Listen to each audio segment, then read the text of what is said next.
talked to Casey last night. She started out as a fan, and she knows where we're all coming from. Now that she's been an extra on Beauty and the Beast for all 3 seasons, she's got some stories behind the scenes that you won't believe. So I'm going to turn it over to Casey, and y'all have a good time. Okay, first off, thank you for everybody. This is wonderful, and it's like old home week, seeing some of the other people here. I guess I ought to call this Confessions of a Tunnel Tart.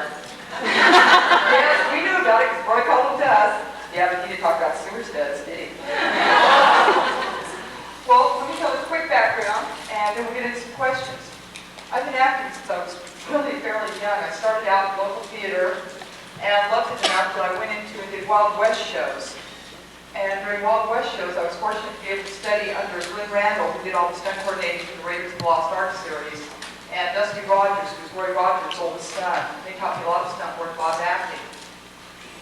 And then I got involved, still did fandom, still did local theater, fell in love with fandom, fell in love with costuming and the creativity that's out there. It's incredible. And while I was doing that, I got looking, I got talking to people. I started wanting to go a little farther with my career, started making some contacts, and I was fortunate enough to have people show me how to get in and who to talk to and direct me in ways that I could get into the industry.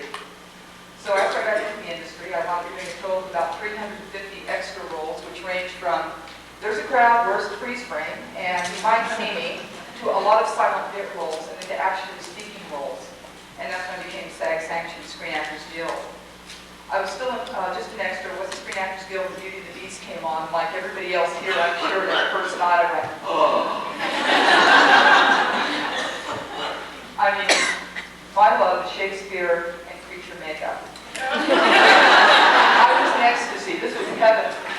I immediately got a hold of my agent and said, I want on this show. Yes. I will do anything. I will do a dead body. Well, she was working on it, me being impatient. As I think referring to myself today, I'm a little bit of a velociraptor at some point. I got a hold of Witt Thomas Productions and talked to Mr. Thomas and said, get me on the show. Now, when you're an extra, you're not supposed to do these type of things. This is sort of a big no-no. But I managed to talk to a very, very nice man, got working with him, and next thing I know, the next day I had a phone call that said, Kim, you're on. I said, I don't know what you did, but you are on.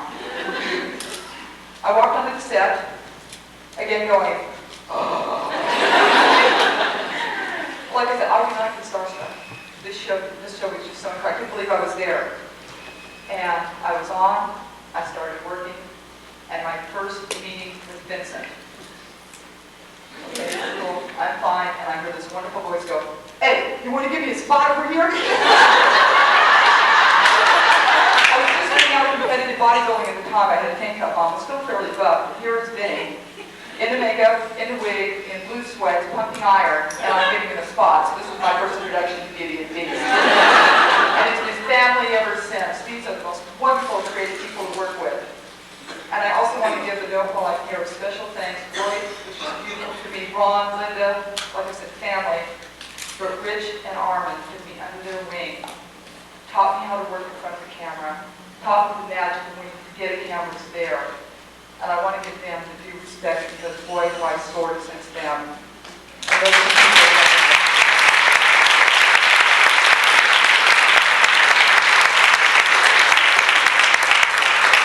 I was fortunate to continue studying Shakespeare with Armin, and anybody gets a chance to watch that man perform. He is incredible. So anyway, let's go to questions now. Enough about me, and let's hear some of you guys want to hear about. Every day. Okay, first off, 6 a.m. in the morning, your call. You're supposed to be there at 5:30. They lied. You go in, you get your wardrobe. The costumer there was wonderful. She knew I loved costuming. It was like, can I come on this pay, please? And I got you. Showed me a lot of the costuming. We'd get on set. Set was incredible. You walk in and there's this magic moment of like, I'm here. We got used to the set. And we would explore it. The tunnel people would explore. We became family. The tunnel people ourselves, the tunnel parts and sewer studs were all family. And we created our own backgrounds. There was a wonderful gentleman named Joe who had the white beard that looked like Santa Claus. Yes. He was my daddy. Joe became my daddy. My character had a crush on Max, but Jada had him. So we all had our own little things we did and our own little characters, and we would go exploring between scenes. Yes? What episodes were you actually in? Where can we find you? My favorite episodes, because like I said, I'm in 90% of the episodes. I was working on Hunter as Detective Sergeant Betty Jenkins at the time, so they would fight over who would get me. And there was a really good, I tried to see the scripts ahead of time, and like, please, I'm going to do this one. Ashes to Ashes, you can see me very clearly. I'm the nurse that's assisting Father, and I'm also in the funeral where they're standing there getting ready to dump the ashes. And if you look really carefully, Vincent's going like this to me, and I have a little problem with heights anyway, and he's like threatening to push me, and I'm like, just get a grip on Ron's side.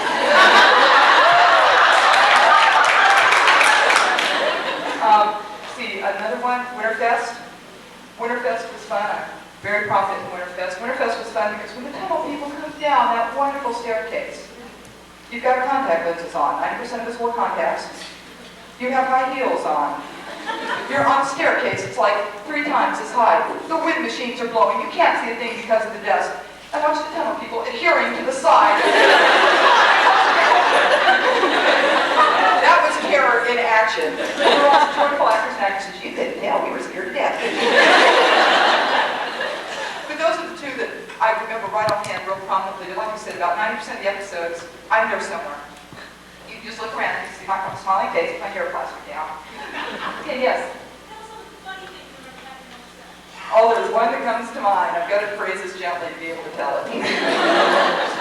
The bookcase. The father's bookcase. Remember that wonderful circular staircase and upstairs all the books? Oh, we would get bored and we'd look at the books. There's some great books up there. So we're doing a scene, and one of the residents says, right now I can't think of his name, but he had black hair and was gorgeous. He and I were looking at this book. It's a book on gynecology. We open it up to the most vile picture you can imagine. And next thing we know, there's this little blonde hair going, whoa, gnarly. We also look at things on the desk. Father had a lot of broken stuff on his desk. It's like, okay.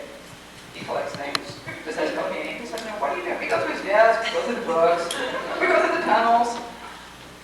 We love to sneak over because the people that worked on the show, we were below. And the other people worked above. We never said we worked with Catherine, but we were below, they were above. Well, occasionally we'd sneak next door above to Catherine's apartment to watch the scenes. You know the ones. And occasionally Vincent would come flying over the balcony into Catherine's bed on top of Catherine.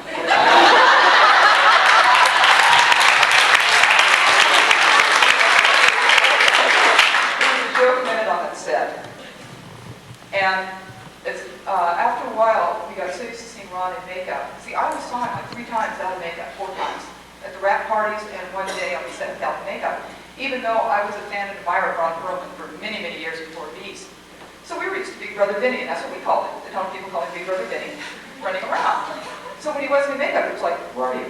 I'm going to take your makeup off and let your face go. So it was interesting. We had some interesting things happen. Remember when that gorgeous window was shattered in his bedroom? Well, we had just come, the town people had just arrived on set. They'd already been filming for a number of hours. We didn't know what was going on. We're in costume, we're laughing, and we're talking. We hear this most god-awful scream you can imagine. And we hear the flash shadow. And we go running around the corner. We didn't hear tape. We did not know they were filming. We go running around the corner. We thought Ron had fallen through the window. You know, it was like, oh my God. That was spooky. We had some instances like that, you know. You never quite knew what we were going to find. But like I said, we had to play in the tunnels. We played. We had fun. It was a great show. Anything else? Yeah. What happened to all that neat stuff? Oh, I would love to know. I've heard some has gone to auction. I've heard some has been given away. I want my outfits.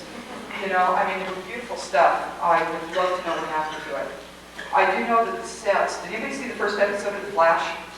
Yes. Yes. Okay, the motorcycle caves. Yes. Anybody recognize those? Staircase. Yeah, well, let's put it this way. The Tunnel People Hotline was going that night. We were upset. We want our tunnels back. We want them back now.